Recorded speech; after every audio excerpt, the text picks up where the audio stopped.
What's up, you guys? Welcome back to Business Buzz, where we focus on business, entrepreneurship, and investing. Today, we're going to be talking about the 4 best mutual funds of 2020.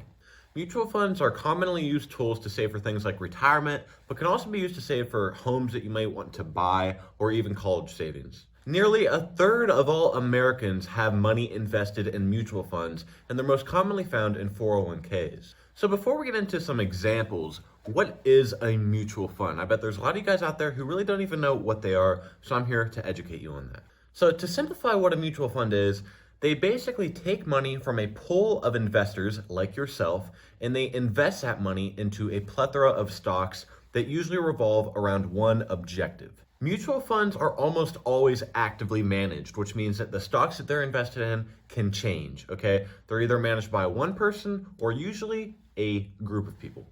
All mutual funds are designed differently. Some are riskier than others, and a lot of them are designed to have you save up for something by a certain date. Like ones that have you saving up for retirement will generally be more risky at the start, more in stocks, and by the end, closer to your retirement, that percentage will grow more into bonds and less stocks, as bonds are less risky, of course. Many people confuse the difference between mutual funds and ETFs. They're very similar. They really go right across each other. We're actually going to be making a video like this on ETFs, but basically the main difference is that mutual funds are almost always actively managed and they can track indexes, but ETFs always track indexes. Okay, that's their sole purpose, while mutual funds can track them and they're always actively managed basically.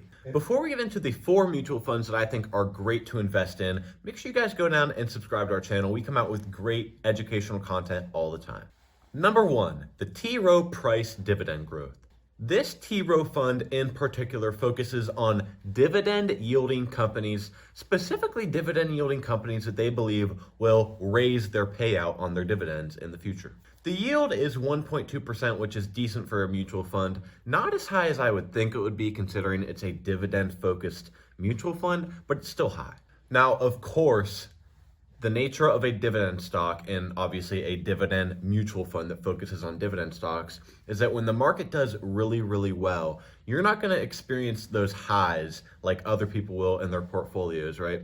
Because dividend stocks in general are just less volatile, okay? You know, you're always going to be receiving your payouts. They may lessen a little bit, they may grow a little bit, but you're always going to be receiving your payouts. So the price that you pay for that is not experiencing those highs of the market.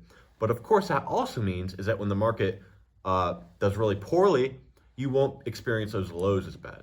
Now, as you guys might not know, mutual funds are notorious for their high expenses, right?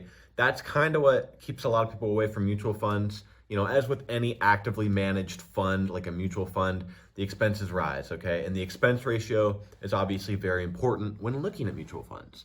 So the expense ratio for this one in particular is 0.65%, which is actually pretty darn good.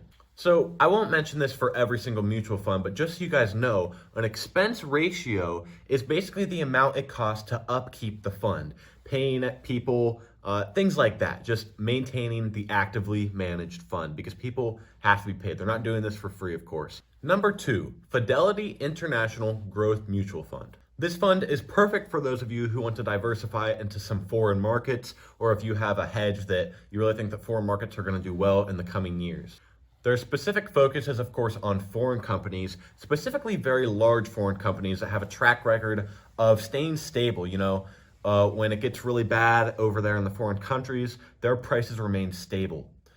Their yield is actually 1%, which is pretty fair, and their expense ratio is 0.99%, which is, you know, average. It's definitely not amazing, but it's definitely not high either. Now, keep in mind with this international fund is that there are a lot of funds like it, but they perform in the top 10% of similar funds. So if you're looking to go into international markets, this is a great overachieving fund for you to invest your money in. Number 3, Fidelity Intermediate Municipal Income. This is a 100% bond mutual fund, and specifically they focus on intermediate term bonds, which obviously means not short-term bonds nor long-term bonds. These are intermediate.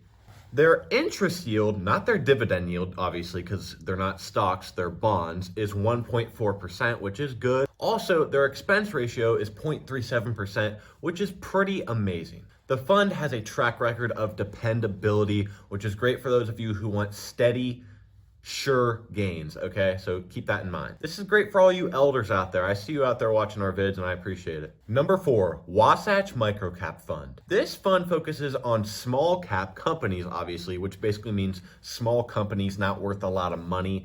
And of course, by nature, that means that it's going to be a much more volatile stock. This fund also includes fallen angels, which are basically companies that were once larger that have taken some hits that they expect to grow back to where they were. Their expense ratio is 1.66%, which is high. However, they're so volatile that at the end of the day, it's probably never going to affect your chances of turning a profit or not.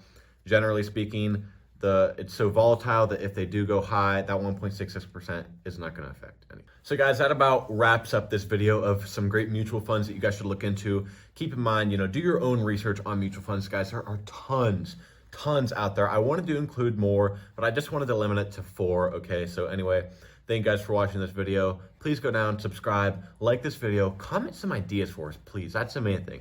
Comment some ideas, and we'll see you next time.